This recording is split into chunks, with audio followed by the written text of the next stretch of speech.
Kadang-kadang orang cenderung mencampur adukan antara konsep gender dengan jenis kelamin gitu. Seolah-olah gender dan jenis kelamin itu dua hal yang sama. Oh, ternyata berbeda. Berbeda. Guru laki-laki ya masih minim di satuan PAUD.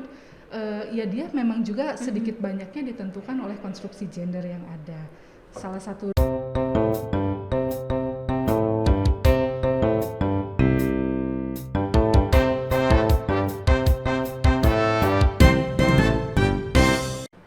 Assalamualaikum warahmatullahi wabarakatuh. Halo Philovers, bergabung kembali bersama kami di acara Podopi Podcast PAUD UPI, inspiratif dan motivatif. Baik, masih bersama saya Teh Iis dan ditemani rekan saya. Yang baru nih, Rekan yang baru siapa nih? Mas Robi. Mas Robi, baik. Di sini kita akan berbincang-bincang santai menuju generasi yang leading dan outstanding dalam bidang akademik dan non akademik. Baik, Mas Robi, gimana nih perbincangan kita? Materi apa yang akan kita bawakan di sini? Tentunya dengan inspirasi dan motivasi itu ya Teh ya. Betul. Kali ini kita kedatangan seorang tamu juga narasumber yang smart. Oke. Ya. Ya. Terus beliau adalah dosen dan juga menjabat sebagai ketua pusat kajian dan pengembangan peranan wanita, gender dan perlindungan anak di LPPM Universitas Pendidikan Indonesia. Udah ketebak pastinya siapa ya Teh? Siapa ya? Coba kita langsung saja sapa beliau. Siapa? Selamat Bunda. datang, Bu Vina Assalamualaikum. Terima kasih Iya. sudah diundang ke podcast teman-teman semua. Iya, terima kasih kembali ya, Mas Kali ini Robi. kita akan bertanya-tanya seputar Oke. gender Gender, di dunia pendidikan anak usia dini.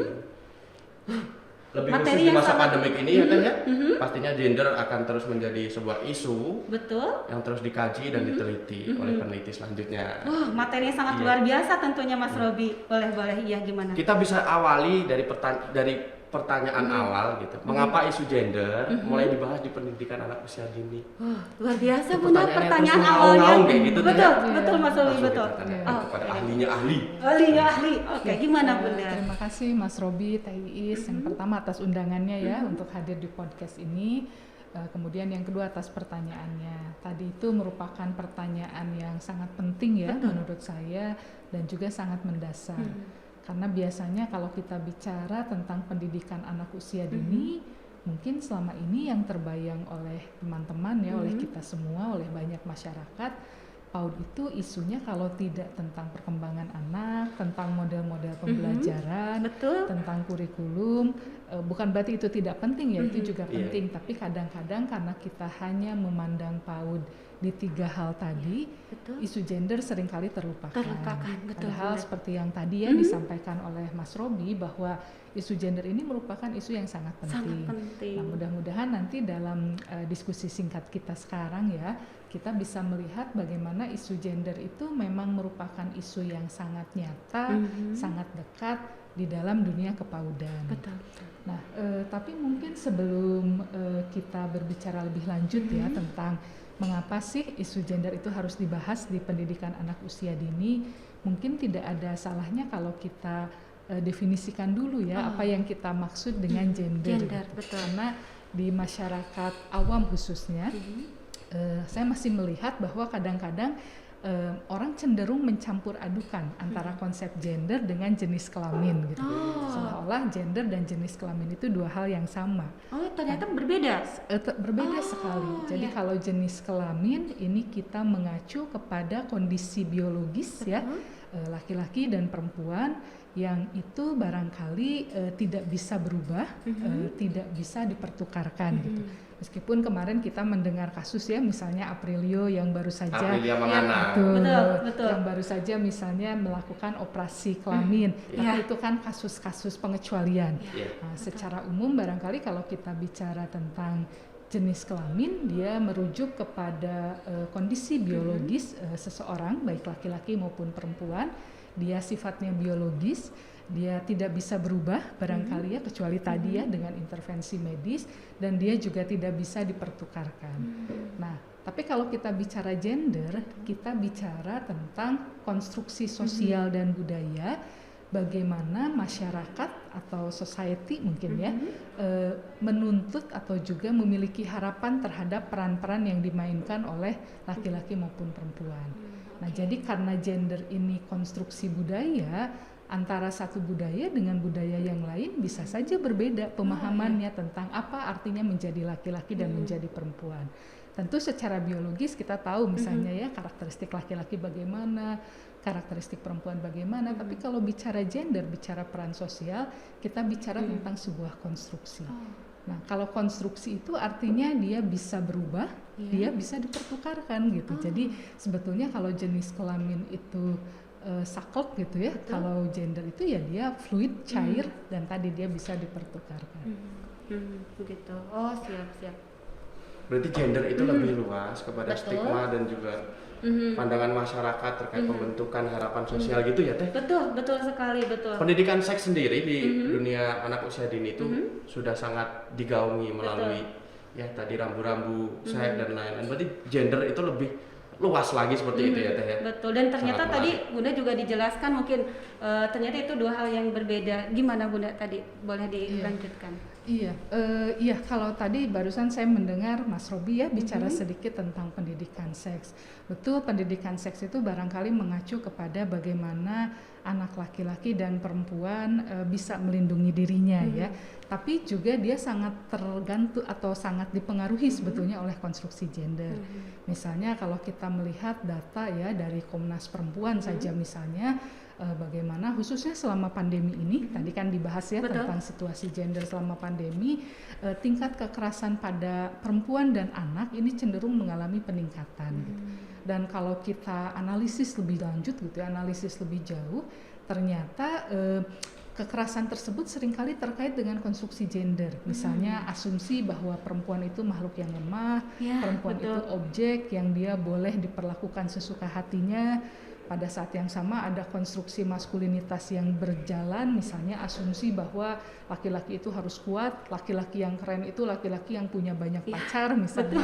Sehingga asumsi-asumsi tersebut sebetulnya secara tidak langsung juga berkontribusi terhadap kekerasan yang terjadi pada kelompok perempuan dan anak tadi gitu ya. Sehingga memang dalam wacana pendidikan seks bukan hanya diajarkan tentang bagaimana anak laki-laki dan perempuan memahami kondisi biologisnya, tapi yang paling penting juga adalah mencoba mendefinisikan gender secara lebih adil dan lebih setara. Misalnya bahwa yang namanya anak laki-laki itu sebetulnya tidak harus identik dengan penggoda, tidak harus identik dengan banyak pacar. Sementara pada saat yang sama juga perempuan itu tidak identik dengan makhluk yang pasif, tidak identik sebagai subjek. Jadi walaupun kelihatannya berbeda, dalam hal-hal tertentu antara gender dan seks ini akan kemudian menjadi saling berhubungan karena tadi seperti yang saya kemukakan. Ini sebetulnya pertanyaannya pertanyaan 3 SKS ya. Jadi jawabannya ini jawaban cepat kan. Iya, siap Bunda. Tidak akan beres dengan 3 SKS ya Bun ya kalau dipaparkan. 3 SKS 1 semester. Betul. Jadi harus lebih lama. Iya, betul. Ini teaser aja. Oke, siap Bunda. Oke, kalau saya mungkin Bun suka terngiang begini. Gender itu selalu kesannya tuh dengan pemberdayaan perempuan, begitu Bunda. Bagaimana? Emansipasi gitu ya. Emansipasi betul, Mas Robi. Bagaimana itu Bun?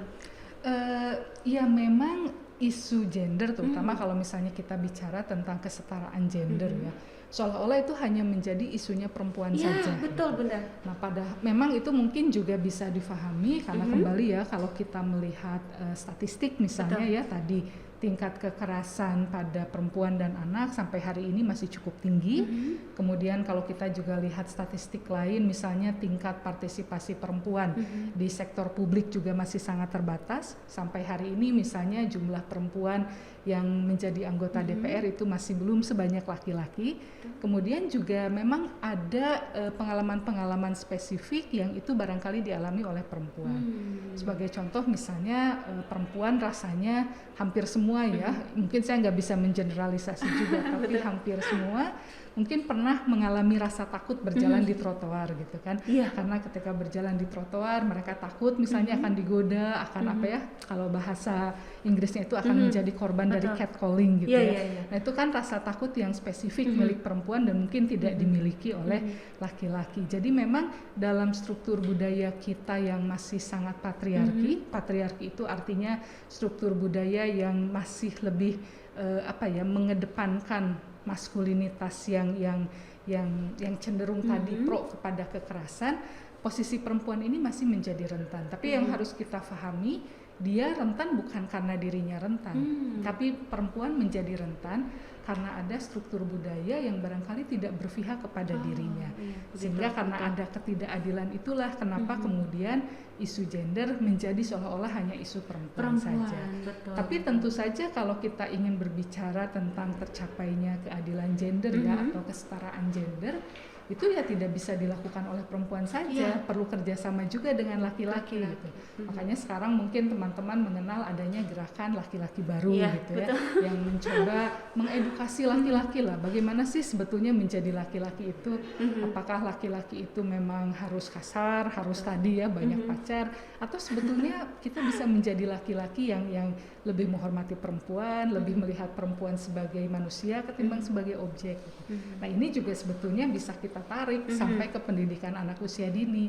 Bagaimana guru misalnya ketika mengajarkan anak laki-laki bisa mengajarkan maskulinitas yang lebih positif tadi. Jadi justru jangan meminta anak laki-laki itu kamu harus kuat, kamu harus berani loh. Tapi bagaimana mengajarkan mereka misalnya anak laki-laki untuk bisa lebih menghargai temannya yang perempuan. Karena mungkin kalau teman-teman yang pernah menjadi guru pasti pernah menemukan adegan inilah di taman kanak-kanak, bagaimana anak laki-laki itu mengejar-ngejar anak perempuan sampai anak perempuan itu ketakutan. Nah ini kan sering dinormalisasi ya, dianggap wajar oleh guru sebagai bagian dari permainan anak-anak. Padahal kalau kita lihat di situ sudah mulai ada konstruksi gender, bagaimana anak laki-laki memperlakukan anak perempuan sebagai objek itu. Dia akan senang sampai anak laki-laki perempuan itu menjadi ketakutan gitu ya. gitu. Nah ini kan sebetulnya konstruksi-konstruksi gender yang perlu diintervensi oleh guru sebetulnya. Oke, betul. Luar biasa sekali. Tadi sudah sampai ke kaitannya di lembaga PAUD gitu ya. Tapi Tergelitik sayangnya masih sebenarnya. sedikit banget dijumpai sosok laki-laki, sosok ayah gitu di dunia PAUD. Itu kenapa ya, Bu? Apa karena tingginya tingkat kekerasan yang mulai beli seorang laki-laki itu adalah sumber kejahatan seksual bagi anak dan lain-lain, sehingga itu meracuni atau menjadi stereotip baru kayak gitu. Iya betul. Iya memang kalau kita lihat kenapa jumlah guru laki-laki ya masih minim di satuan PAUD, ya dia memang juga sedikit banyaknya ditentukan oleh konstruksi gender yang ada. Salah satu dosen PAUD yang lain sebetulnya ya Bu Hani Yulindrasari itu khusus melakukan penelitian tentang ini, tentang peran guru laki-laki di pendidikan anak usia dini. Nah, apa maksudnya ini dipengaruhi oleh konstruksi gender? Betul tadi yang dikatakan Mas Robi gitu, ada asumsi bahwa tadi karena asumsi yang mengidentikan laki-laki itu sebagai pelaku kekerasan gitu ya, maka ketika guru laki-laki ada di satuan PAUD atau ketika seorang laki-laki masuk ke satuan PAUD, biasanya dia akan mengalami penolakan karena ada ketakutan dari kalangan orang tua, takut nanti dia menjadi pelaku kekerasan seksual terhadap anaknya. Jadi ada ketakutan terhadap pedofilia misalnya ya. Kemudian juga seringkali laki-laki yang menjadi guru PAUD itu dipertanyakan ya kemaskulinitasannya gitu, karena tadi mendidik anak, mengasuh anak. Iya betul. Kang Robi langsung melirik Bunda, karena mungkin merasa, ada pengalaman refleksi pengalaman pribadi ya. Iya, karena karena tadi ya pengasuhan itu dianggap sebagai areanya perempuan gitu ya, bahwa itu tugasnya perempuan. Makanya kenapa kalau kita lihat hampir di semua prodi PG PAUD terutama ya di tingkat S1 atau juga di prodi PAUD di tingkat S2, mayoritas mahasiswa itu biasanya perempuan gitu. Karena biasanya ada konstruksi sosial atau ada anggapan yang memposisikan pengasuhan ini seolah-olah tugas perempuan saja. Iya, gitu. betul. Dan karenanya ketika laki-laki masuk ke wilayah ini, dia akan menjadi dianggap sosok yang asing gitu. Nah, ini juga barangkali menunjukkan tadi ya bagaimana pemahaman masyarakat kita terhadap gender ini sangat rigid sekali. Padahal kalau kita tadi bicara gender ini merupakan konstruksi sosial, dia cair, dia bisa dipertukarkan. Betul. Harusnya kan yang namanya tugas pengasuhan itu tidak memiliki jenis kelamin gitu ya. Dia bisa dilakukan oleh laki-laki, dia juga bisa dilakukan oleh perempuan. Alasan lain atau konstruksi lain juga barangkali karena adanya tuntutan terhadap laki-laki untuk menjadi pencari nafkah utama. Sementara kita tahu bahwa di dalam ketika seseorang misalnya menjadi guru di satuan PAUD, saat ini barangkali kondisi kesejahteraannya belum terlalu baik gitu ya, sehingga ketika laki-laki masuk menjadi guru PAUD, seringkali tadi dia akan dibebani oleh tuntutan dia harus menjadi kepala keluarga yang baik, dia harus mencari nafkah, dan satuan PAUD bekerja di satuan PAUD dianggap tidak menjanjikan hal tersebut gitu. Sehingga memang sepertinya sederhana gitu ya isunya. Betul. Tapi kalau kita lihat dari isu minimnya guru laki-laki di satuan PAUD, itu ada berbagai macam layer. Tadi misalnya bagaimana menunjukkan fenomena gunung es, tingginya kekerasan di sekitar kita, sehingga laki-laki langsung dicurigai. Padahal bisa jadi kan tidak belum seperti tentu itu. ya. Betul, gitu. Dan sebetulnya data menunjukkan sedikit sekali laki-laki yang menjadi guru di satuan PAUD dan mereka menjadi pelaku kekerasan. Kalaupun ada misalnya pelaku kekerasan itu seringkali dilakukannya bukan oleh guru, tapi oleh misalnya penjaga kebersihan atau bahkan oleh keluarga lingkungan di mana anak itu berada. Kemudian tadi dimensi yang kedua terkait dengan anggapan bahwa tugas pengasuhan itu adalah tugas perempuan. Kemudian yang ketiga tadi isu kesejahteraan. Yang ini tentu saja kalau bicara isu kesejahteraan, intervensinya harus di tingkat pemerintah gitu ya. Jadi memang kalau kita ingin merubah wacana gender yang ada, kita bisa melakukannya secara mikro, tapi kadang-kadang kita juga perlu intervensi di tingkat pemerintah tadi. Betul. Terus Bunda, kalau tadi menelisik ke lembaga seperti itu, sepertinya luar biasa sekali ya isu-isu gender di tingkat satuan pendidikan ini. Nah, kalau saya tuh kebetulan nih ada titipan pertanyaan juga dari teman-teman mahasiswa ya, Mas Robi ya, sangat luar biasa. Katanya Teh Iis tolong tanyakan bagaimana sih isu gender dalam masa pandemi ini, Bun, di satuan pendidikan anak usia dini gitu, seperti apa mungkin fenomenanya begitu. Betul ya, jadi pandemi ini kan sudah merubah banyak hal ya. Tadinya kita kemana-mana nggak perlu maskeran gitu ya, sekarang kita harus pakai masker. Teman-teman mungkin hampir selama lebih dari 1 tahun terpaksa harus belajar secara online, jadi dia memang merubah banyak hal. Termasuk juga masih sangat disayangkan seperti tadi yang saya kemukakan di awal, kalau kita melihat data statistik dari Komnas Perempuan, ternyata tingkat kekerasan pada perempuan dan anak ini cenderung mengalami peningkatan pada masa pandemik ini. Jadi rumah itu ternyata tidak selalu menjadi tempat aman bagi perempuan dan anak gitu. Dan ini kembali pelaku dari lingkungan sekitarnya. Betul. Dan ini merupakan fakta ya bahwa mayoritas pelaku kekerasan itu adalah orang terdekat sebetulnya ya. Jadi tentu bukan berarti tidak ada orang yang asing ya, tapi kebanyakan dari pelaku kekerasan terutama kalau kepada anak ya, itu adalah dilakukan oleh orang terdekat. Nah, isu gender lain yang juga menarik untuk dicermati ya selama masa pandemi ini terkait dengan status kepegawaian atau kesejahteraan guru-guru PAUD. Sebagaimana kita tahu di Indonesia mayoritas guru PAUD ini adalah perempuan. Saya bicara PAUD bukan sebagai lembaga ya, tapi dalam payung pendidikan anak usia dini, di dalamnya ada TK, ada PAUD juga, ada Kober.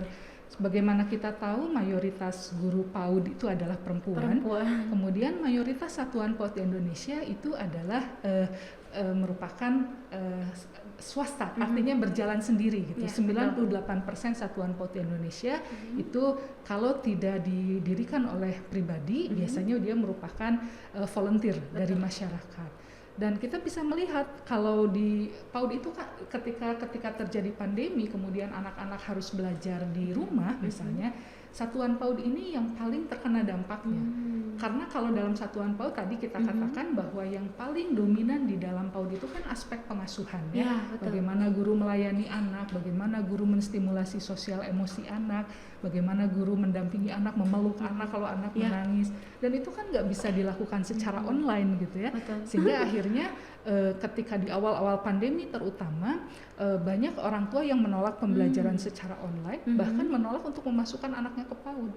Karena berpikirnya kalau harus orang tua lagi yang ngajar, ngapain Buat saya apa? masukin Malah anak resign ke- ya. Iya. Malah menarik Betul, lagi betul. muridnya. Iya, betul. Sementara kan pada saat yang sama juga kita tahu kondisi ekonomi selama masa pandemi ini juga mengalami tingkat Penurunan penurunan ya. gitu. Jadi akhirnya orang tua banyak yang memilih untuk tidak memasukkan anaknya ke satuan PAUD. Nah, ini akhirnya berdampak kepada banyak satuan PAUD, terutama mereka yang memang terbatas ya kondisi keuangannya, terpaksa mengambil langkah menutup satuan PAUD. Ini riset yang pernah dilakukan ya, kebetulan saya ikut juga di dalam risetnya oleh teman-teman koalisi PAUD HI. Jadi di riset yang kami lakukan di situ terlihat bahwa banyak sekali satuan PAUD yang terpaksa harus menutup satuannya, atau kalaupun mereka membuka satuannya, ini dilakukan dengan mengorbankan kesejahteraan guru. Jadi banyak guru yang tidak dibayar selama masa pandemi. Dan karena tadi yang saya katakan mayoritas guru ini adalah perempuan, maka dia pun menjadi isu gender juga gitu, Iya, yang kemudian menjadi sangat penting untuk kita perhatikan. Gitu. Lanjut Gimana Ibu. nih? Gimana? Menarik banget. Sampai Betul. di sini udah banyak pertanyaan yang mencuat gitu ya. Betul. Gimana? Jadi kaitannya tadi terkait perspektif gender gitu Betul. ya, lebih lanjut kepada bullying. Nah, betul. itu saya sebagai korban gitu kan. Oh, korban Saya kan apa? orang yang lintas gitu ya Bu, ibaratnya pink collar job, cowok yang harusnya pakai main rasio, Iya. malah justru terlibat dalam pengasuhan anak, Dan diragukan lebih secara menggunakan kapasitas kayak gitu ya, hati kayak gitu Bu ya. Itu gimana kayak gitu? Iya. Apalagi dikaitkan dengan perempuan yang ketika mereka lintas gitu ke jurusan teknik, industri atau yang lain-lain, apakah Iya. mereka bisa Terus kan- se-struggle saya gitu? Nah, biasanya kalau seorang sosok laki-laki masuk ke dunia PAUD itu kan terkesannya bagaimana ya Bunda ya gitu. Jadi betul tadi ada bullying dan sebagainya gitu. Bullying ini memang satu fenomena tersendiri ya. Jadi kalau kita artikan bullying itu kan secara sederhana bisa kita artikan sebagai salah satu bentuk kekerasan lah ya gitu ya. Terjemahan bahasa Indonesianya bullying ya. Perundungan. Iya, perundungan. Jadi bullying itu perundungan yang di dalamnya seringkali ada elemen kekerasan. Yang kekerasannya tidak selalu harus fisik ya. Kadang-kadang orang bisa menjadi korban perundungan secara verbal gitu ya. Perlakuan ya. Itu perlakuan-perlakuan yang mengecualikan, membeda-bedakan, atau ya pada tingkat ekstrim perundungan ini bisa menjadi sesuatu yang sifatnya sangat fisik gitu. Nah, ini dialami oleh anak-anak juga. Saya kebetulan pernah menulis satu artikel ya tentang bullying di satuan PAUD. Jadi ya ternyata satuan PAUD itu tidak sepolos yang kita duga gitu. Anak-anak itu kadang-kadang tidak sepolos yang kita duga. Jadi pada usia yang masih sangat belia sekalipun, mereka bisa melakukan perundungan pada teman mereka yang berbeda jenis kelamin. Tadi contohnya misalnya bagaimana dari sejak kecil anak laki-laki dikonstruksikan untuk selalu menggoda anak perempuan. Iya, betul. Dan mohon maaf kadang-kadang ini diperkuat oleh guru gitu. Jadi ketika ada anak perempuan yang mengadu kepada guru, oh saya dikejar-kejar atau ditakut-takuti oleh anak laki-laki. Guru itu kadang suka mengatakan begini, oh itu mah dianya suka sama kamu. Iya, betul. Padahal Anggap itu betul. sesuatu yang wajar. Jadi Iya, betul. akhirnya yaitu tadi ya, kekerasan menjadi sesuatu yang kita normalisasi, kekerasan menjadi sesuatu yang kita anggap wajar gitu ya. Seperti pembiaran mungkin Bunda begitu ya. Betul, pembiaran yang bukan hanya sekedar membiarkan tapi malah memperkuat gitu. Seperti tadi kan kalau membiarkan kan dicuekin ya. Tapi kalau memperkuat itu tadi alih-alih misalnya menegur anak laki-laki yang mengejar anak perempuan tadi, guru malah kemudian mengatakan, oh nggak apa-apa itu mah dia suka sama kamu. Jadi kan itu diperkuat gitu kan. Betul. Perilaku kekerasannya dinormalisasi, dianggap wajar, kemudian diperkuat. Sebaliknya anak perempuan yang sebetulnya dia berada pada posisi saat itu barangkali meminta perlindungan, malah justru diabaikan gitu kan. Nah ini seringkali terjadi. Atau juga seringkali terjadi kekerasan itu berbasis gender, misalnya tadi ya kalau ada anak laki-laki yang nggak mau main bola atau anak perempuan yang nggak suka main boneka, ini juga seringkali dikecualikan, dianggap berbeda oleh teman-temannya. Tapi kalau kembali ke pertanyaan Mas Robi tadi ya, betul juga bahwa bullying tidak hanya terbatas pada anak-anak saja, dia juga bisa terjadi pada orang dewasa. Dampak paling kecil tapi sekaligus juga bukan kecil ya, dampak yang cukup signifikan dari bullying itu kan orang merasa dirinya berbeda, betul. orang merasa dirinya dikecualikan, orang merasa dirinya diabaikan gitu, orang merasa dirinya tidak diperhatikan. Nah mungkin bisa jadi tadi ketika laki-laki masuk ke area-area yang dianggap itu area perempuan, tapi kembali saya garis bawahi kata dianggap. Karena sebetulnya kan tadi kalau kita sudah sepakat gender itu sesuatu yang cair, maka sebetulnya itu sesuatu yang dikonstruksikan masyarakat, tepat sekali.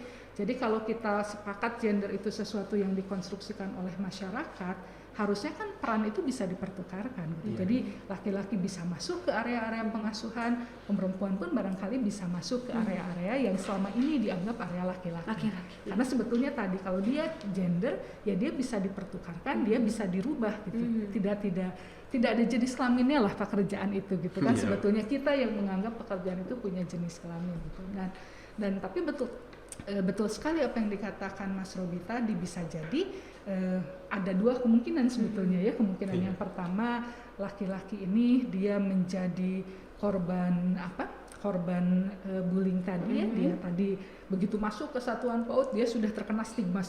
Kalau nggak pedofil dipertanyakan kemaskulinitasnya, dianggap dia tidak bisa menjadi kepala keluarga yang baik karena gajinya terbatas. Tapi kadang-kadang juga laki-laki juga akan mengalami apa yang disebut dengan glass escalator gitu ya. Jadi justru karena posisi kelaki-lakiannya, dia berada di dunia yang mayoritas adalah perempuan, dia juga akan mendapatkan beberapa keuntungan gitu. Misalnya secara otomatis dia dijadikan pemimpin karena identitas kelaki-lakiannya. Dia juga akan menjadi seolah-olah sosok sentral gitu ya. Dipromosikan lebih tinggi jabatannya gitu. Gitu kan. Nah ini menjadi tadi saya katakan pengalamannya sedikit berbeda dengan perempuan. Kalau perempuan masuk ke area-area yang selama ini didominasi oleh laki-laki, biasanya perempuan mengalami glass ceiling tadi. Dia mengalami jadi ada semacam sekat tak terlihat terjadi betul. Gitu. Jadi dia akhirnya tadi misalnya ketika misalnya kita mungkin sering mendengar ya, ketika ada pemimpin perempuan dia tegas gitu, malah dianggapnya baper gitu kan. Sementara kalau laki-laki tegas itu dipuji gitu kan. Atau misalnya ya tadi ketika dia misalnya dipromosikan jabatannya lebih tinggi, tapi ini menuntut dia harus pindah kota. Misalnya kalau dia merupakan kepala dinas, dia dipindahkan ke kota yang lain.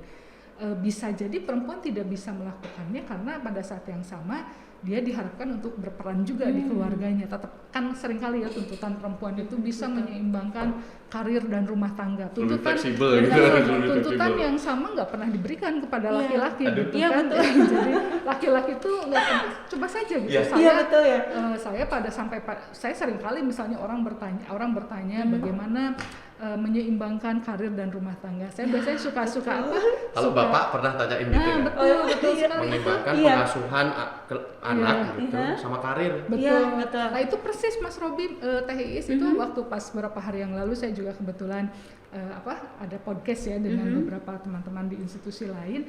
Pertanyaan pertama mereka begitu, bagaimana ibu menyeimbangkan karir dan pekerjaan. Waktu itu saya jawab seperti persis kata Mas Robi tadi, pertanyaan yang sama diajukan nggak ke laki-laki. Artinya tadi ya, tapi itu menunjukkan bahwa memang perempuan ini punya beban ganda. Dia diharapkan bisa berkiprah secara baik di sektor publik, dan dia juga diharapkan bisa berkiprah di sektor rumah tangga, di sektor domestik. Sementara laki-laki tidak pernah punya tuntutan yang sama. Makanya mungkin kalau laki-laki meskipun dia mengalami bullying tadi ya yang dikatakan Mas Robi, tapi dia sebetulnya masih punya beberapa privilege gitu masih punya beberapa keuntungan. Sementara perempuan itu harus bekerja keras untuk membuktikan bahwa dirinya memang layak di posisi tersebut. Terima kasih. Luar biasa. Di waktu yang singkat ini padat banget. Tapi sebetulnya masih banyak yang mau ditanyakan, gimana dong Mas Robi? Perlu dicerna dulu pelan-pelan lah kayaknya. Mungkin karena waktu juga tetap harus diakhiri nih obrolan kita, tapi kita masih penasaran Bunda, satu saja harapan Bunda terkait masyarakat sedikit saja gitu, atau quotes of the day gitu, kalimat penutup terkait gender ini gitu. Mungkin saya nggak bagus bikin quotes ya, tapi mungkin kalau boleh saya katakan adalah Tuhan menciptakan laki-laki dan perempuan sama, kita manusia yang sering membeda-bedakannya. Jadi artinya kita harus mulai membangun relasi yang tadi ya, relasi yang saling menghormati, melihat laki-laki dan perempuan sebagai rekan, partner kerjasama, tidak memandang yang satu sebagai objek yang berhak untuk dieksploitasi, tidak melihat yang lain lebih tinggi dari yang lainnya. Dan saya pikir spirit ini, semangat ini harus diajarkan dari sejak di tingkat pendidikan anak usia dini. Kita harus mengajarkan anak-anak bahwa laki-laki dan perempuan mereka punya kesempatan yang sama, mereka punya akses yang sama, mereka boleh melakukan apa saja, tidak ada batasan bagi mereka. Dan juga pada saat yang sama mengajarkan anak laki-laki dan anak perempuan untuk saling menghormati satu sama lain. Karena jangan lupa, salah satu indikator pendidikan yang berkualitas menurut SDG Sustainable Development Goals itu adalah adanya akses dan partisipasi yang sama bagi anak laki-laki dan perempuan. Luar biasa sekali. Sebenarnya masih betah ya, masih banyak sekali materi yang ingin kita tanyakan tentang gender ini pastinya. Tetapi tadi di belakang kita sudah ngobrol banyak pertanyaan, tapi karena waktu juga mungkin kita juga udah menyaring dari puluhan pertanyaan gitu ya. Dari pertanyaan dititipkan hanya sekian yang tersampaikan, mungkin begitu. Aduh Bunda, terima kasih banyak nih untuk waktunya. Bahagia sekali ya Mas Sobi kehadiran di bulan Bunda. Ramadan ini Iya pastinya. betul. Amin. Waktu yang sedikit padat, mudah-mudahan berkah. Amin. Gitu ya. Iya. Terima kasih Bunda. Sama-sama, Kami sama-sama, yang mohon maaf. Kodopi ucap terima kasih banyak. Insya Allah mungkin di selanjutnya bisa diagendakan lagi dengan tema-tema yang luar biasa. Gimana? Tentunya yang Kita agendakannya 3 SKS bagaimana? Boleh Kepanjangan. Ya umum Kepanjangan nanti podcastnya. Kepanjangan. Oke, baik, terima Ya, kasih sama-sama, banyak. terima kasih banyak atas Iya. undangannya. Sukses selalu tim Terima podcast. kasih Bunda. Baik, UPI Lovers, alhamdulillah kegiatan diskusi bincang bersama Bunda Vina kita telah berakhir, dan alhamdulillah materi yang sangat luar biasa ya Mas Robi, dan sangat mengena tentunya. Tentunya. Oke. Tidak lupa kita di sini dalam podcast ini disponsori oleh Donat Madu Lembang. Rasanya Yahut. Ya, Jadi teman-teman dan yang manis. masih lewatin Lembang atau Bandung wajib untuk mencoba. Wajib ya Kang ya. Nggak bakal nyesel ya. Oke. Iya, worth it. Rasanya manis sekali gitu ya. Habis satu kaleng nih, Oke, jadi siap. tumpuk jadi satu. Oh. Oke, siap. Baik teman-teman, terima kasih banyak. Tetap sehat, tetap semangat. Wassalamualaikum warahmatullahi wabarakatuh.